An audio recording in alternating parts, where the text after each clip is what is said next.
پہاڑی زبان میں اپڈیٹ سنیے۔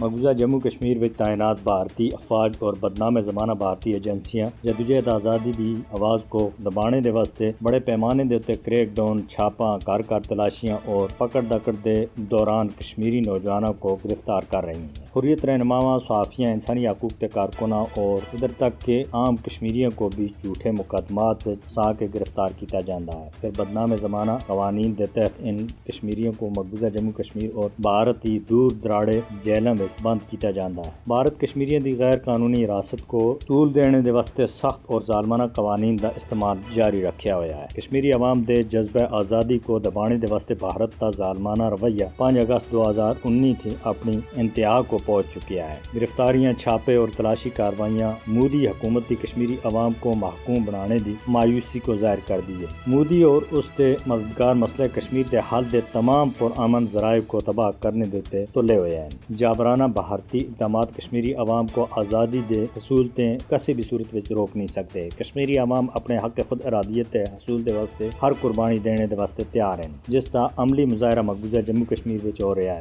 بدنام زمانہ بھارتی ایجنسیاں SIA 4 بے گناہ کشمیری نوجوانوں دے خلاف چارج شیٹ دائر کر کے دی ہے۔ ان وچ طالب حسین شاہ دے خلاف جموں دی خصوصی عدالت وچ چارج شیٹ دائر کیتی ہے، جبکہ فیصل احمد ڈار ساکن پلوامہ، محمد قاسم اور ضیاء الرحمان دے خلاف بھی تحریک آزادی کشمیر دی وابستگی دی وجہ تھی چارج شیٹ دائر کیتی گئی ہے۔ مودی حکومت سن تحریک آزادی کشمیر دے سرگرم رہنما عامر خان دے رہائشی مکان کو بلڈوز کر کے زمین بوس کر کے دا ہے۔ مذکورہ مکان پہلگام میں تباہ کیتا گیا، جبکہ اس نے پہلا راجپورہ پلوامہ میں تحریک آزادی دے ایک اور سرگردہ رہنما عاشق احمد دے رہائشی مکان کو بھی تباہ کیتا گیا ہے۔ انسانی حقوق کے عالمی اداروں کو مقبوضہ جموں کشمیر وچ بھارت دے ہاتھوں غیر قانونی حراست اور رہائشی مکانوں کو تباہ کرنے دا نوٹس کرنا چاہیے۔